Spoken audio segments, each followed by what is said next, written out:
Standing in front of the representatives of the galactic superpowers, Earth's ambassador looked at everyone with stoic eyes and a mask of indifference on his face.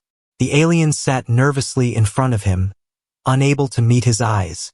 While the others stared and cleared their throats with open hostility, the foreigner in the center of the long table stood up and began to greet the ambassador. "We are honored to have you with us on this important day when the Terran Electromagnetic Empire joins our alliance of civilizations." The human ambassador remained silent. His eyes were focused on the Union president. He moved awkwardly in front of the person, carefully examined, and then picked up the document. "Now that we have finished negotiating the terms of the treaty, all that remains is to get all alliance members to ratify it. It is my honor to be the first to greet your mighty empire on behalf of the Latam Empire." He noted this as he spoke, followed by the imperial official he represented. The document was brought to the table, and other ambassadors followed suit. Some made brief, half-hearted comments as they signed, while others simply jotted down their ascension before pushing the document away in disgust until it finally reached the reptilian alien in front of him, the latter growling and dropping the documents to the floor. "How could we even think of leaving these savages standing? Peace means peace among us." "My friend, the chairman," said soothingly. "We already agreed that you agreed that the reptilian alien interrupted to throw an accusatory homosexual over the other diplomats, but none of you suffered from these savages. As we have 24 nursery planets gone, reduced to ash and slag, rendered uninhabitable by their war machines, you attacked the ground, and the human ambassador simply replied that a few hundred people died in most tendons when you wiped, destroying all my generations before they even decided. You never need to engage in this behavior of barbarism before leaving the small rock. You call home." He points his paw at the ambassador. "You stand up, dance to ribbons, commit atrocities, and expect us to welcome you with open arms. You ask us to observe these laws of war of which you are proud, but once they become inconvenient for you to obey your own laws, throw them away, and you will be considered war criminals for what you have done. You attacked Earth." The human ambassador repeated his voice in a strong tone, which silenced the angry alien. He slowly and deliberately went against him, standing for a few inches, looking at his creepy animals. "We have only 3 centuries of colonies that have always been a room space that stretches to a small corner of the Milky Way. When we first met you, we held out our hands for peace, and you spat in our faces. You attacked Earth." He tilted forward, pressed the joints on the table, and forced foreigners to take a step back and fall on the chair. "Before we met you, we were still a shared country and company. Suddenly, we have a common enemy, and all our tribalism becomes meaningless. We are no longer fighting each other because we stopped you from testifying to get the contract back." The ambassador slapped it on the table and made all the delegates cringe. "Do you know why we have these rules of war? Our species is built on a history of bloodshed. Every single one of these rules is in place to stop us from repeating that history. We commit genocide against our own, enslave each other, slaughter each other, torture each other, and kill each other. We have these rules because, without them, we would destroy ourselves before we even left Earth. But these rules exist to protect us from ourselves. There were never any rules for how we would respond to a hostile alien force attacking our homeland." I saw with barely contained rage, making the sent blood stand upright in the cold. He continued, "So now you have all of humanity combined. Outraged by this unprovoked attack on our homeland, they are focusing all their anger on your alliance of civilizations, and there are absolutely no rules that can stop us other than this." He pushed the treaty toward the trembling alien. "The contract was all restrained by us, with the same restrictions on our person's self-examination. So I suggest you sign a damn contract. Otherwise, you will find out why we people need so many rules that cannot be given with a heavy look. It seems my business here has concluded. Good day to you, gentlemen." He turned and PRLY left the room. As soon as the door closed behind him, the remaining diplomats let out the breath they had all been holding. We should never have agreed to let them join us. The combined power of our unions would undoubtedly bring down the Terran Empire? Yes, the chairman agreed, but at an unpalatable cost. They burned many planets in revenge for even 1/10 of a million dead people. Imagine what they would do if cornered. No, it is safer to tie these savages to us. If you don't really tame them, try to civilize them. They are fierce beasts. Sorrento spat, not used to them marking my names.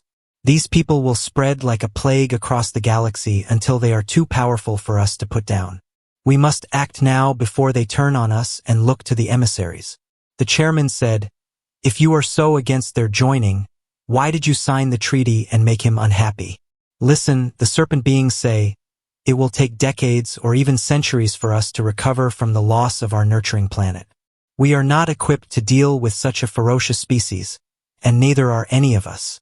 The chairman's rampage against these people will permanently weaken the alliance, so I suggest you all get used to the Terran Empire. I doubt they will be immune to just that. As the discussions continued behind closed doors, the people's ambassador paced the corridors of the Union's Grand Council, making up his mind. He knew that the mood of the delegates was, at best, mixed and downright hostile. The worst-case scenario is that humanity has entered the galactic phase not through diplomacy but through fire and fury, and now they must find a way to coexist. He walked into a small, unassuming room where his emergency lieutenant, Maria Sanchez, was waiting. How is the progress? The look in her eyes when she asked was indeed concerned. He answered and gave her the signed contract. Most signed it reluctantly, and there were a few who were openly hostile, like Laxon, but they all signed it. Maria took the document, glancing over the signatures. Do you think they'll honor it? The ambassador, John Edward, sighed deeply. They do this because they have no choice. They have seen what we are capable of. They fear us, but fear is not a sustainable basis for peace. We must prove that we are more than warriors. Maria nodded thoughtfully. What are our next steps? Establishing embassies on key worlds, initiating cultural exchanges, and establishing joint scientific ventures. An advantage. Over the next few months, the Terran Empire began to integrate into the alliance of civilizations. Humanity has established embassies in various worlds staffed by diplomats, scientists, and cultural ambassadors. Technological and scientific joint ventures were formed, and cultural exchange programs were established to promote understanding between humans and the myriad species of the alliance. Despite initial resistance, human efforts began to bear fruit on Earth. The Purple Heart Research Station was established to study the unique geothermal properties of Earth's molten core. The project was successful, leading to a breakthrough in energy production that benefited both species in the lush tropical world. Human agriculture experts work with meridian plants to develop new crops that can thrive in a variety of environments.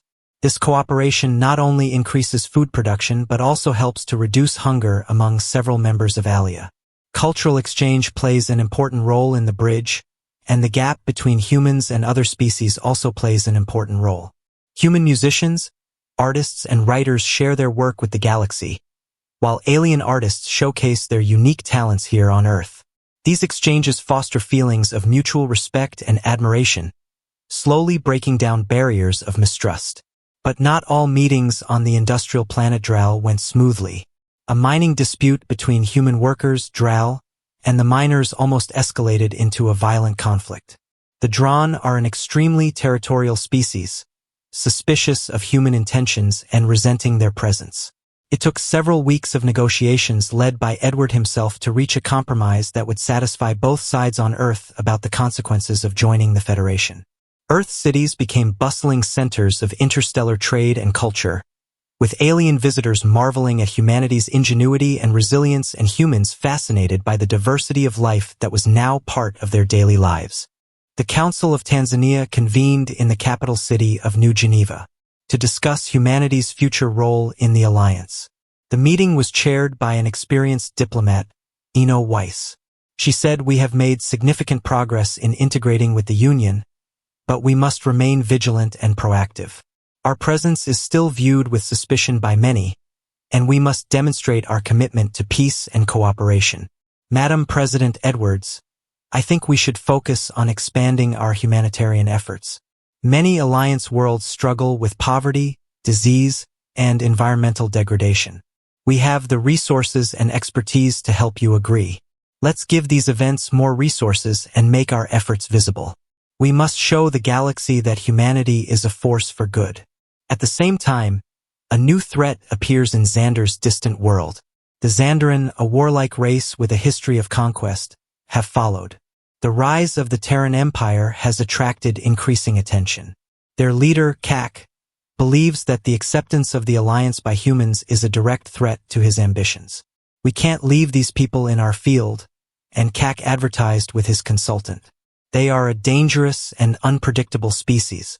We must be prepared for a tense war. Simred Edward receives word of Zorian's threat.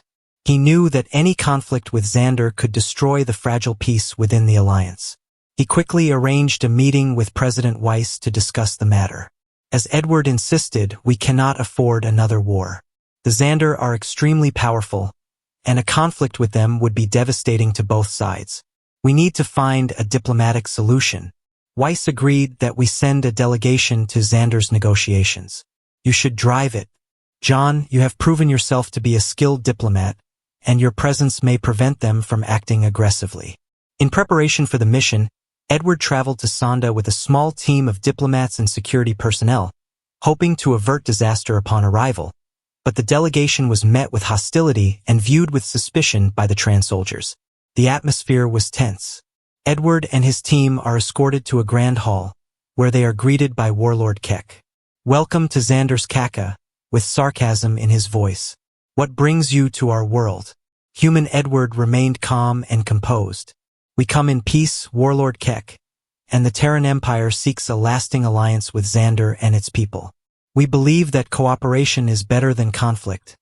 Kak laughs at cooperation. Your kind know nothing of our roads. We are warriors born and bred for battle. Why should we work with you? Warlord Edward replied that the price of war is lives and resources. Your people have suffered enough. Let's find a common language and work together to create a better future. The negotiations were long and hard, but Edward's persistence began to wear down the Czechs' resistance. He presented a compelling case for economic and technological cooperation and emphasized the mutual benefits of peace.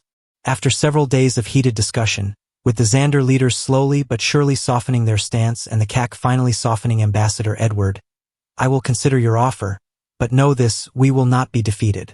Xander will remain strong and independent, and I wouldn't have it any other way. Edward nodded with respect. We are looking for allies, not together. We can achieve greatness. After the delegation left, Xander Edwards felt relieved. The threat of war had been averted, at least for now, but he knew the road ahead would be full of challenges. Humanity's place in the galaxy was still unclear, and the road to true acceptance would be long and difficult back on Earth. Edward informed President Weiss of the successful negotiations. We've bought ourselves some time, but we have to continue to build coalitions and prove our worth to the unions, he said. Xander is not the only one who is skeptical of us. Weiss nodded and agreed that we were increasing our diplomatic efforts and strengthening our humanitarian initiatives. The galaxy must see that mankind has been committed to peace and cooperation in the years following the Terran Empire, which continued to strengthen its place in the union of civilization. Diplomatic efforts bear fruit, humanity's reputation gradually changes from a feared and dangerous newcomer to a respected and valued member of the galactic community on Earth, and the joint Human Medical Research Center Arcturus Prime, run by SeaWorld, is established and succeeds in healing former humans. Untreated diseases. Human engineers work with Tizen scientists to develop advanced underwater habitats that allow both species to explore the depths of their planets. Cultural exchange flourishes, and human art, music, and literature thrive.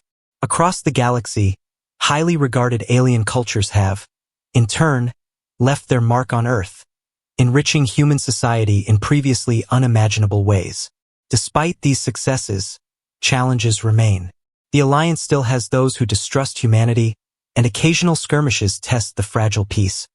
But the foundations of cooperation and mutual respect have been laid, and the future looks brighter than ever. As Ambassador John Edwards stood on the balcony of the embassy in Worldland, the capital of the Federation, he reflected on humanity's journey from a divided and war-torn planet to becoming a united and respected member of galactic society. B. Sanchez said when she approached him that this transformation was an extraordinary ambassador. The Council has prepared your address. Edward nodded and breathed deeply. Thank you, Mary. Let's show them what humanity is truly capable of. As he walked into the great hall, filled with representatives from every corner of the galaxy, Edward felt a sense of pride and determination.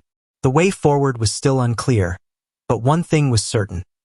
Humanity had found its place among the stars, and nothing would be the same again.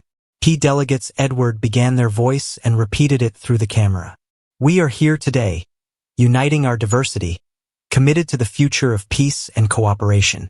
We can overcome all the challenges and create a galaxy where all species can develop. Follow Thunder proves this Edward progress when people and foreigners face. He knew the journey was far from over, but he was determined. Humanity will continue to reach for the stars with empathy and unwavering determination, forging a path to a brighter future for all. Hey, did you know that if you like the content here, hit the subscribe button? 99% of our viewers do not subscribe to be the first to know when new videos are released.